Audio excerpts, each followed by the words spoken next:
గతంలో అమరావతికి అడుగడుగున అడ్డంకులు, ఎన్ని ఇబ్బందులు ఎదురైనా అంతిమంగా విజేతగా నిలిచింది అమరావతి. సేవ్ అమరావతి అని ఆ రోజు జగన్ ప్రభుత్వంలో రోడ్డెక్కిన రైతులే ఇవాళ ఆంధ్రుల కలల రాజధాని అమరావతికి నిజమైన హీరోలు నా దృష్టిలో. అమరావతి ఉద్యమంలో తన ప్రాణాలను సైతం లెక్క చేయకుండా కుటుంబాల్ని కూడా పక్కన పెట్టేసి పోరు బాటలో ప్రాణాలు వదిలిన ప్రతి ఒక్కరికి ఈ వీడియో అంకితం.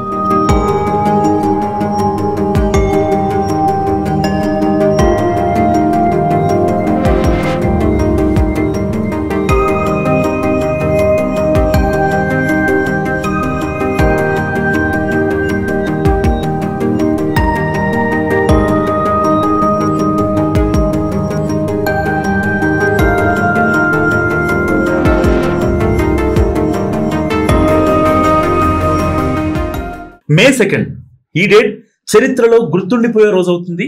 ప్రజా రాజధానికి ప్రజల సమక్షంలో మరోసారి నరేంద్రుడు పునాది వేశాడు. 58,000 కోట్ల రూపాయల డెవలప్మెంట్స్ కి పునాది వేశారు మోడీ. నిజంగా ప్రతి ఆంధ్రుడికి లైఫ్ లాంగ్ గుర్తుండిపోయే మూమెంట్ ఇది. అంతేకాదు అమరావతి అనేది ఆంధ్రప్రదేశ్ ప్రజల భవిష్యత్తు. మీ రాజధాని ఏంటి అని ఇన్నాళ్ళు చులకనగా చూసిన వాళ్ళకి ఇదొక సమాధానం అని చెప్పుకోవచ్చు. రాజధాని అంటే ఏ ఒక్క ప్రాంతానిదో ఏ ఒక్క వర్గానిదో కాదు, రాజధాని అంటే ప్రజలది. ఎస్, అవును, 26 జిల్లాల సంపద క్రియేట్ చేసేది మన అమరావతి. 175 నియోజకవర్గాల యువతకు భవిష్యత్ ఉద్యోగాల కల్పవల్లి మన అమరావతి. ప్రతి పంచాయతీ సంక్షేమానికి నిక్షేపం మన అమరావతి. ప్రతి ఆంధ్రుడు గర్వించే ప్రపంచ స్థాయి నగరం మన అమరావతి. అమరావతి అనేది తెలుగు సంస్కృతిలో గొప్ప చరిత్ర కలిగిన నగరం. ఇది నాటి సత్యవాణి నగరంగా, ఇంద్రుని పాలనా కేంద్రంగా, బౌద్ధ మహాస్థలిగా ప్రసిద్ధి. ప్రజల ఆశలన్నీ కలిపే ప్రజా రాజధాని మన అమరావతి. భిన్నత్వంలో ఏకత్వాన్ని ప్రతిబింబించే నగరం ఈ అమరావతి. అలాంటి ఇల్లు లేనివాడు, కుటుంబం లేనివాడు, 5 కోట్ల మంది కుటుంబాలకు, 5 కోట్ల మంది ప్రజల కోసం మనందరికీ రాజధానిలో ఒక నగరం నిర్మించడానికి, ఇల్లు నిర్మించుకోవడానికి ఆనరబుల్ ప్రైమ్ మినిస్టర్ ఈరోజు రీస్టార్ట్ చేశాడు. మళ్ళీ I'm requesting honourable prime minister, after 3 years he has to come for inauguration of new capital. Amaravati కేవలం ఒక నగరం కాదు, అమరావతి ఒక శక్తి.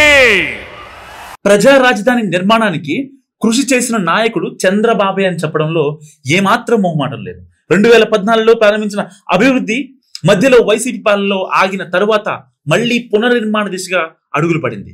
సరే, రాజకీయాలు కాసేపు పక్కన పెట్టేద్దాం.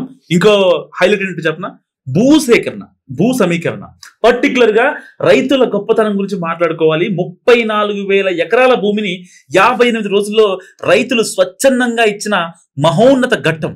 ప్రతి ఆంధ్రుడికి ఇది గుర్తుండాలి.